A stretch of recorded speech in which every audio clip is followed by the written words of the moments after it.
Terima kasih pemirsa, masih bersama saya dan kita akan kembali dalam dialog Raivoy berikutnya. Baik Pak Jimmy, dari PGRI sendiri melihat program Dinas Pendidikan yang belajar melalui radio, bagaimana tanggapan Bapak? Kan ada daerah-daerah yang tidak terjangkau. Sebenarnya secara pribadi kami sangat memberikan apresiasi kepada Dinas Pendidikan yang selalu berkomunikasi efektif dengan kita, yang selalu bersinergi dengan kita.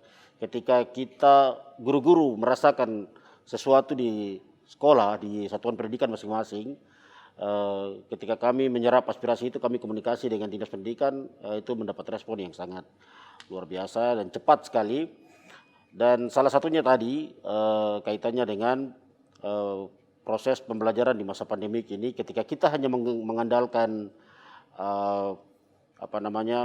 proses pembelajaran daring itu memang tidak efektif, karena dari beberapa sekolah yang memiliki sambungan akses internet, meski sekolah aktif tetapi tidak bisa diimbangi dengan siswa di rumah, karena hanya beberapa saja yang tadi disampaikan oleh Bapak Kepala Dinas, hanya beberapa siswa saja yang memiliki HP Android, sehingga kita berpikir bagaimana caranya lagi kita menggunakan metode lain lagi, sehingga bersama-sama dengan Dinas Pendidikan yang juga melakukan komunikasi dengan Kominfo, kita menggunakan juga media publikasi yang lain. Nah, salah satunya radio, televisi.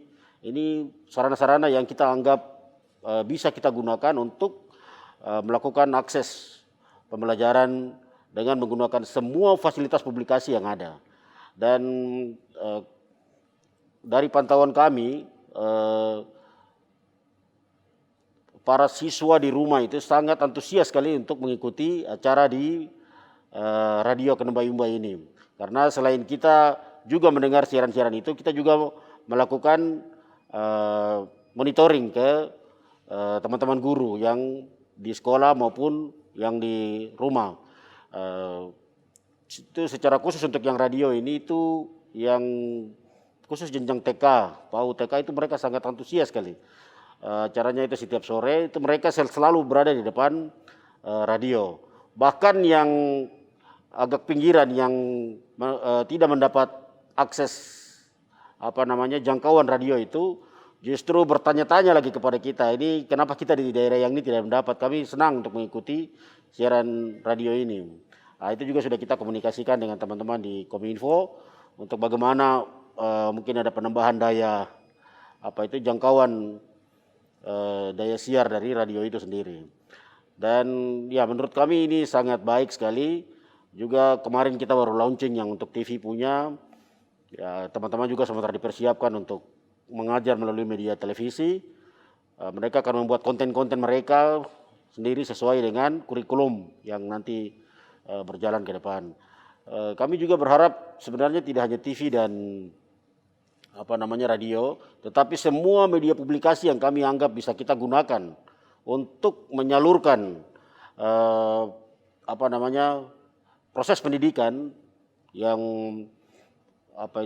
menggunakan semua media publikasi itu bisa tersalurkan ke semua daerah di pelosok Kabupaten Jayapura ini, sehingga apa yang kita harapkan untuk proses pembelajaran ini tetap berjalan di semua sudut kota itu bisa tersampaikan atau terwujudkan seperti itu.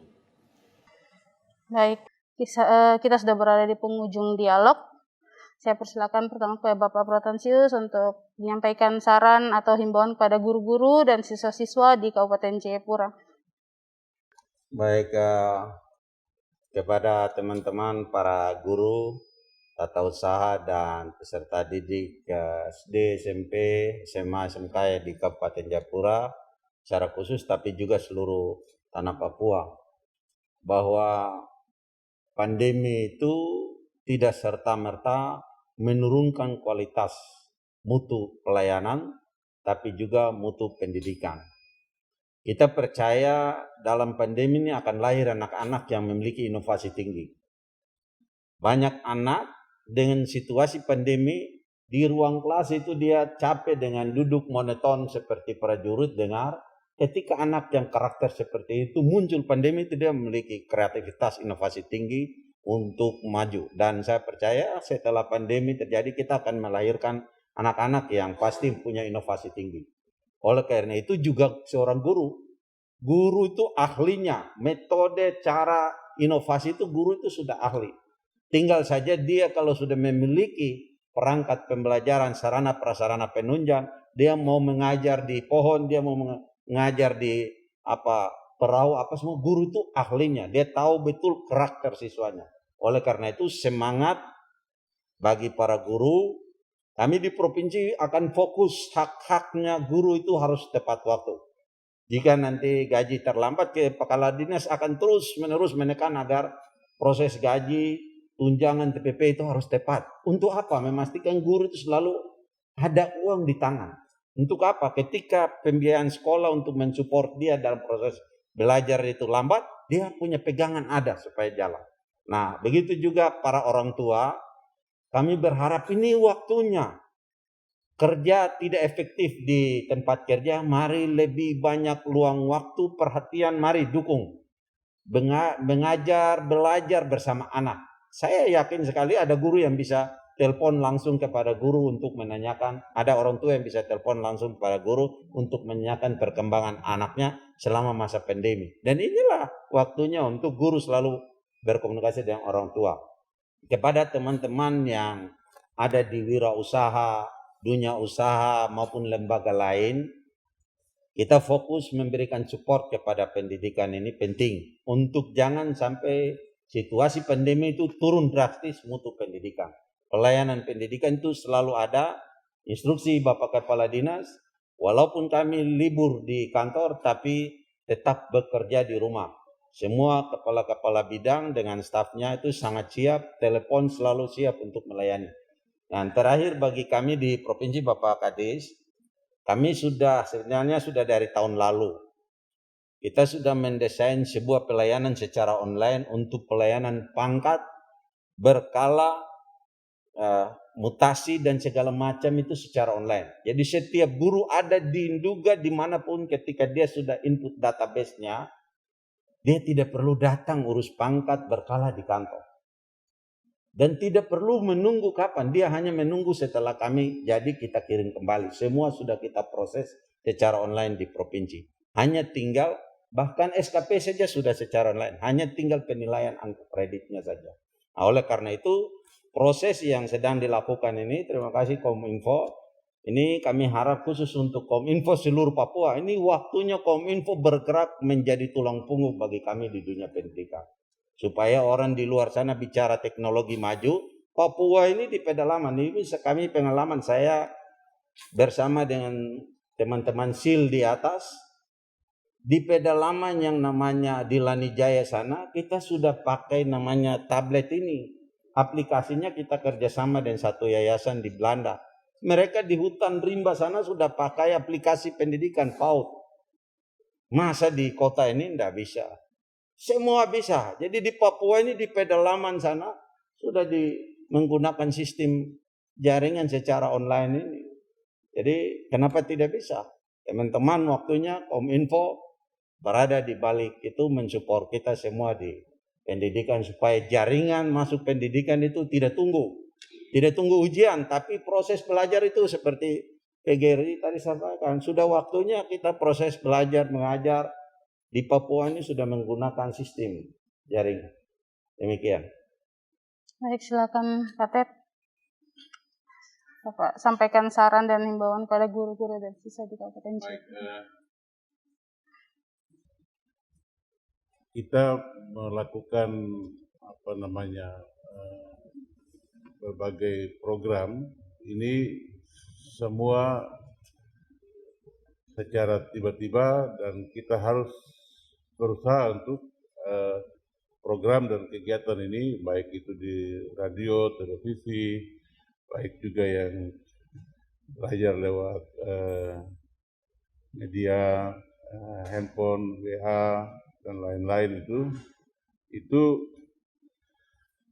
bagian dari upaya kita supaya anak-anak tetap belajar. kurang banyak sekali. Itu yang kita perlu benahi. Jadi kalau ada orang berkata online hanya dinikmati oleh warga yang di kota dan ini, iya. Tapi kan ini kita sedang melakukan yang seperti ini untuk jangka panjang. Untuk jangka panjang kita mulai dari sekarang. Itu yang kita lakukan ke depan.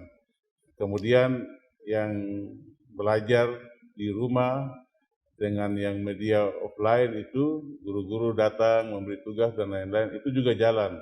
Jadi jangan berpikir kita lakukan yang online baru yang ini kita abaikan. Tidak, semua jalan. Hanya kan yang online ini kan langsung terekspos. Jadi seolah-olah online yang kita perhatikan lalu yang ini tidak. Sebenarnya tidak. Laporan kita di dinas itu lengkap. Yang belajar yang manual jalan, yang online juga jalan. Jadi ini semua dilakukan dan itu jalan. Jadi kalau ada orang mengkritik, saya pikir itu hal yang biasa. Kita akan tetap jalan. Untuk hal yang baik kita tetap akan lakukan. Kita tetap akan melakukan perubahan. Dan saya pastikan ke depan itu anak-anak kita ini jadi anak-anak milenial, anak-anak yang punya kemampuan lebih daripada sekedar anak-anak yang hanya datang, duduk, terpaku dengan guru mengajar selesai, pulang, tinggalkan buku dan dia bermain. Kalau dia sudah bisa gunakan handphone, dia kemana saja dia bisa belajar, di mana saja. Itu ya kita harap ke depan bisa seperti itu. Tapi kita juga lagi mempersiapkan metode-metode belajar untuk anak-anak yang daerah terpinggir dan ke belakang itu, daerah 3T itu kita juga sedang siapkan modul bagaimana anak-anak bisa belajar secara mandiri, modul juga bagaimana orang tua bisa jadi guru di rumah. Itu juga yang kita sedang lakukan dan kita sedang membahas itu.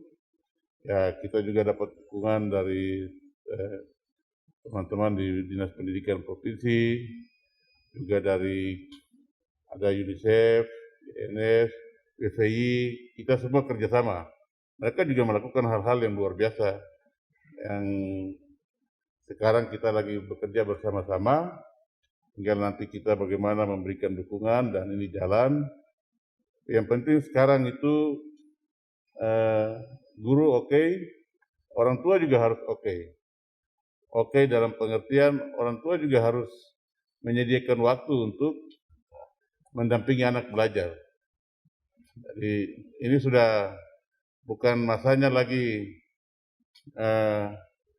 anak kau harus pergi ke hanya ke sekolah saja, belajar di sekolah dan pulang anak ditinggalkan. Tidak. Ini sudah masanya sekarang orang tua harus bisa jadi guru di rumah untuk juga ikut mendidik anak-anak. Jadi ini ya orang tua harus juga berubah mindsetnya untuk bisa menjadi seorang guru di rumah. Saya pikir seperti itu yang bisa saya sampaikan. Baik, closing statement saya mungkin ada dua hal yang ingin saya tegaskan. Yang pertama kaitannya dengan dialog pada saat siang hari ini. Saya ingin tegaskan bahwa tidak ada namanya lulusan COVID-19. Ini yang harus kita sampaikan kepada publik. Bahwa lulusan yang kita hasilkan tahun ini itu ada proses yang terjadi. Sampai mereka mendapatkan hasil yang mereka peroleh. Sehingga tidak ada namanya lulusan COVID-19. Kemudian yang kedua, bahwa jembatan satu-satunya untuk mengantar generasi kita keluar dari kebodohan, kemiskinan, ketertinggalan adalah pendidikan. Tidak ada yang lain, hanya satu, pendidikan. Kepada para guru-guru di Kabupaten Jayapura, Bapak Ibu guru, tetap semangat, guruku jaya, guruku mulia. Terima kasih.